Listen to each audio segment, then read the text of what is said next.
One of the main challenges in month-end closing is the amount of time it takes to complete the process. A survey shows that 40% of executives say internal levels of scrutiny are the root cause of delays in month-end close, while 35% say it's the growing need to find and consolidate the data for financial statements. With a month-end closing checklist and a bookkeeping habit, you can scale the summit with ease and manage your finances well. How do you ensure that all critical tasks that need to be completed before the books are closed are done? Let's find out. Over the next 10 minutes, we're going to be diving into some pretty interesting topics that'll help you speed up your month-end closing process. First up, we'll be discussing the 10 key points to consider while building a close cycle checklist. Followed by, we'll discuss the close process timelines and how to access them accurately. Make sure to stick till the end of this video to access our 10-tip checklist that will help you streamline and improve your month-end close cycle. Let's start with our first topic. Before we begin, this video is powered by HighRadius, AI-driven autonomous finance solutions for the office of the CFO to transform your order-to-cash, treasury, and record-to-report functions. Give it a try.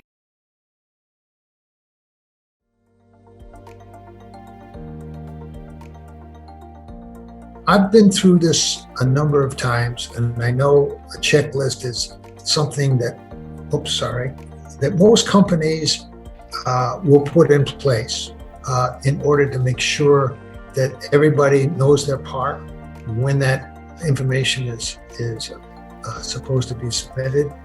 And it helps that as part of our best practice that you have a very complete and thorough checklist. What I've seen missing on checklists, however, is the fact that even though you might have a timeline and you know what the information is, if something can go wrong, like you need a backup and the backup's not there and you're not there, that falls through the cracks. Time zone differences, holidays, a number of things can interfere with the close process, and this is why the checklist is there. If it's circulated early enough in the process, people can say, that's a national holiday, and we're going to have to make sure that people are here, and we're going to get permission to pay overtime. Is that okay? In some cases it is, in other cases it's not. So having a checklist that not only indicates all of the things that the organization and the people in the organization are responsible for, but it should also include some other things like holidays.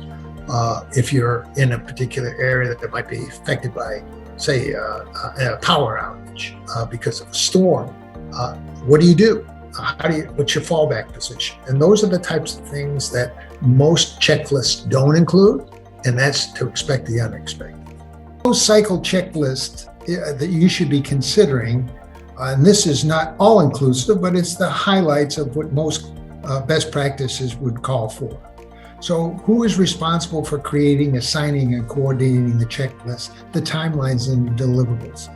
It's important to know this and to have backups in the event that the person responsible is not available.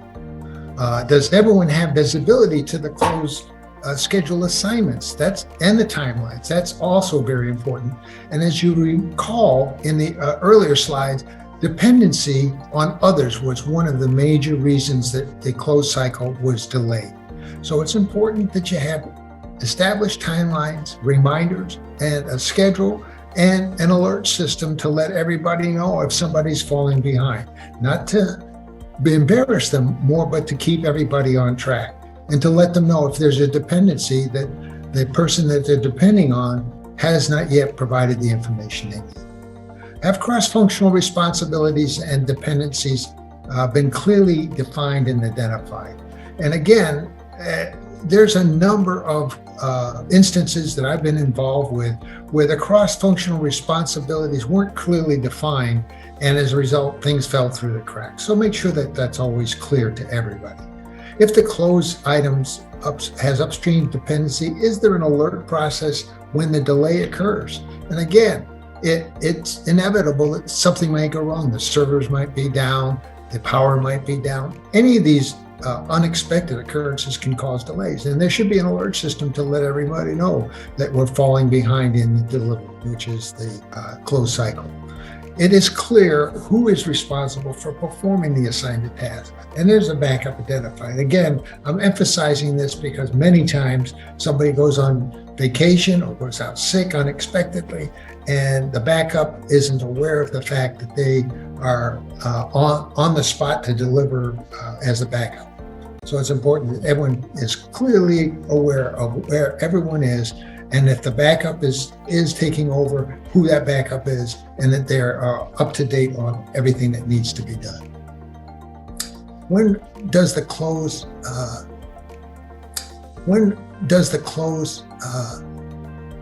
task need to be performed, and is the delivery schedule closely monitored? And again, I've been in situations where there's explanations more than a late deliverable that needs to be attached to a particular item. And when it's not attached and there's no explanation, it delays everybody. So make sure that the tasks are well defined and that they're closely monitored by everybody that's involved.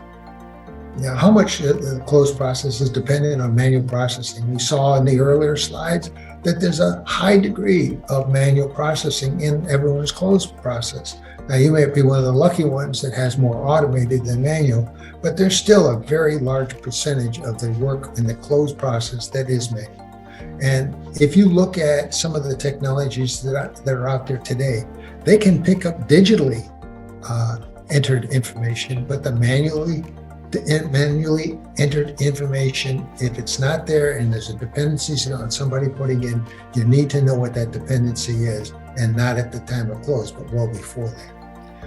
What is the system's checks and balances for verifying data entries? There should always be a backup, somebody looking at the numbers from a different perspective or point of view. Depending on one person to put everything in and assuming that they won't overlook or miss something is probably a bad idea. Make sure that there is a backup and verification process.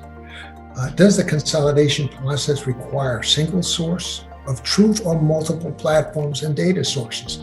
In today's environments, especially with all the acquisitions and mergers, there is likelihood that there are dependencies. There's more than one single source of truth. And if there are conflicts, they need to be ironed out well in advance of the close process.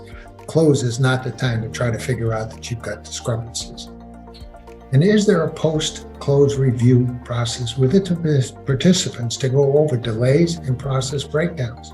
It's important that once you've decided that the close process didn't go as smoothly as you wanted it to, and even if it is going smoothly, what went right, make sure that that is well documented, and if anything went wrong or fell off track, that you've documented what the process improvement needs to be well before the next close cycle.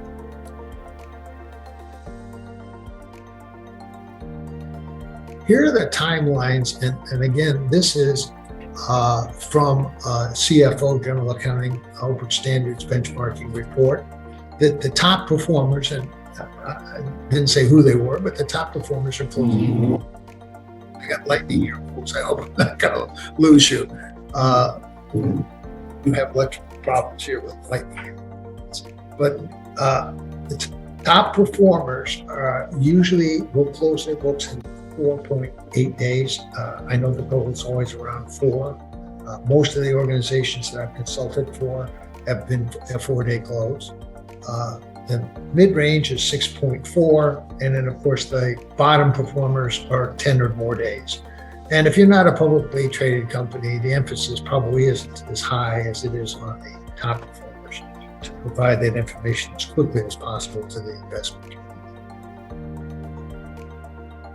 Now, assessing your close process, there is definitely a category that you fall into here.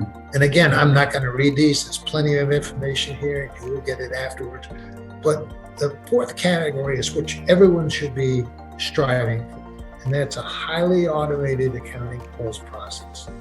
A number of companies that I have been involved with have that in place, but you'd be surprised at the multi-billion-dollar corporations that are still in Category 3 or worse yet, Category 2. Now, there's a number of reasons for that.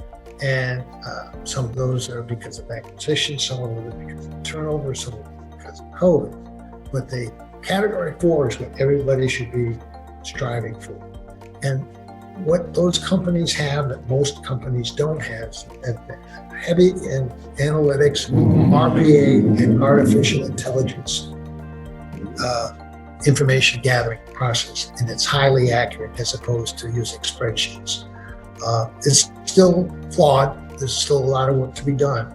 But this is where I'm seeing the most activity, is putting in those technologies that will reduce the number of manual processes, procedures, and heavily dependent on artificial intelligence to get their accuracy on a time and their information to them on a timely basis.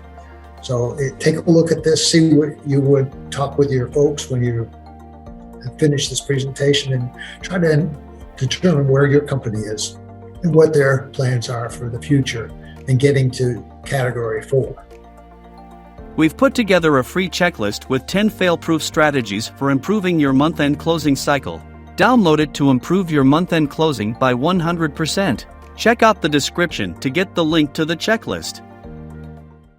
If you're seeking to expand your expertise in credit, collections, and treasury, explore Highako Academy's skill-based certifications program today and climb up your career ladder. Earn a digital skill badge and certificate upon completion of the certification. Check out the link in the description box below for more information.